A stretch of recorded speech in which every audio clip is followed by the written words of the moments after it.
The parable of the vineyard and the tenants.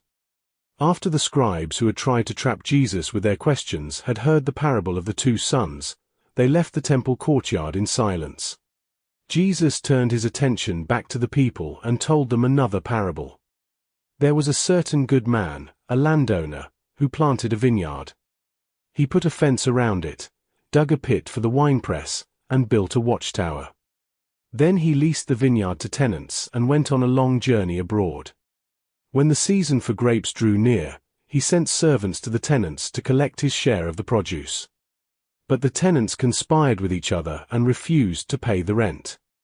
Instead, they attacked his servants. One they beat, another they stoned, and the others they sent away empty-handed.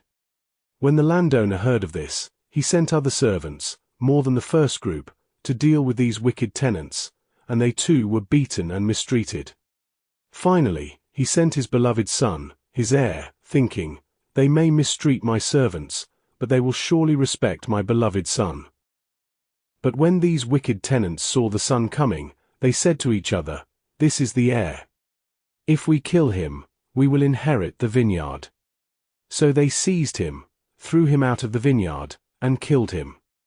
What will the owner of the vineyard do to those tenants when he comes? When the people heard this parable and the question Jesus asked, they answered, "He will bring those wicked to a wretched end and lease the vineyard to other tenants who will give him his share of the crop at harvest time." When some of the listeners realized that this parable was about the Jewish people and their treatment of the prophets, they said sadly, "God forbid that we continue to do such things." Jesus saw a group of Sadducees and Pharisees approaching. He waited until they were nearer and then said, "You know how your ancestors rejected the prophets, and I know that you have already decided to reject the Son of Man." Jesus looked at the priests and elders who were close to him and said, "Have you never read in the scriptures about the stone the builders rejected, which has become the cornerstone? Therefore, I tell you again, if you continue to reject this gospel, the kingdom of God will be taken from you and given to another people, to those who are willing to receive the good news and bear the fruits of the Spirit. For there is a mystery associated with this stone. Whoever falls on this stone will be broken, but the one on whom it falls will be crushed to dust and its ashes scattered to the four winds." When the Pharisees heard these words, they understood that Jesus was referring to the Jewish leaders. They wanted to seize him on the spot but were afraid of the crowd. However, they were so enraged by his words that they went away and continued to plot how they could put him to death. That evening, the Sadducees and Pharisees agreed on a plan to trap him the next day. After these scribes had withdrawn, Jesus turned again to the people and told the parable of the wedding feast. He said, "The kingdom of heaven can be compared to a certain king who prepared a wedding feast for his son. This king sent out servants to tell those who had been invited, 'Come, for everything is ready for the wedding banquet in the king's palace.' But many of those invited had promised to come but ultimately refused to attend.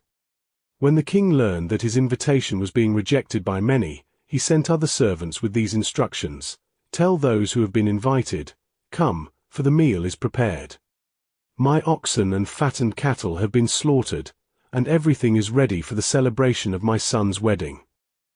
But again, those thoughtless people ignored the king's invitation and went their own way, one to his field, another to his business, and others considered themselves indispensable to their trade.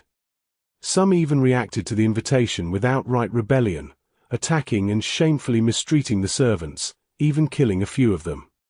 When the king learned that those whom he had chosen and who had previously accepted the invitation and promised to attend the wedding feast had now permanently rejected his call, he was extremely angry. This offended king then gathered his army and commanded them to destroy these rebellious murderers and burn their city. When those who had spurned his invitation were punished, he set a new date for the wedding feast and told his servants, "Those who were first invited were not worthy. So go to the street corners and the highways between the cities, and invite as many strangers as you can find. Tell them they are welcome to attend the wedding feast." The servants went out to the highways and byways and gathered together as many people as they could find, both good and bad, rich and poor. so that the wedding hall was filled with guests. When everything was ready, the king came in to see the guests. To his surprise, he noticed one man who was not wearing wedding clothes. Since the king had provided free wedding attire for all his guests, he said to the man, "Friend, how did you get in here without wedding clothes?" The man, caught off guard, could not answer a word. Then the king said to his servants, "Throw this careless guest out of my house, so that he will share the fate of all those who have scorned my hospitality and rejected my invitation." After Jesus told this parable, he was about to send the people away, but at that moment a well-meaning believer asked Jesus, "Master, how will we know all this? How will we be ready for the king's invitation?" "What sign will you give us to show that you are the Son of God?" Jesus looked at the people with love and answered, "You will be given only one sign," and pointing to his own body, he continued, "Destroy this temple, and in 3 days I will raise it up again." No one understood what he meant, and as they dispersed, they said among themselves, "It has taken nearly 50 years to build this temple, and he claims he can raise it in 3 days. Even his own apostles could not understand the meaning of this statement, but later, after his resurrection, they remembered what he had said. Around 4 o'clock that afternoon, Jesus called his apostles to go back to Bethany to spend the night there. As they ascended the Mount of Olives, Jesus instructed his apostles to set up camp on the slope of the Mount of Olives the next morning, where they could stay for the rest of the Passover week. Following this request, they set up their tents in a ravine near Gethsemane the next morning. Again, it was a silent group of Jews who ascended the western slope of the Mount of Olives that Monday evening. These 12 men felt that something tragic was about to happen. Although the morning's cleansing of the temple had revived their hope that their master would now assert himself, that he would finally manifest his great powers. The events of the afternoon were an anticlimax, as everything pointed to the fact that their master's message would be rejected by the Jewish authorities. They realized that the safety of their beloved master was in danger and sensed the catastrophe of impending ruin. The uncertainty was draining, and they did not know what to prepare for.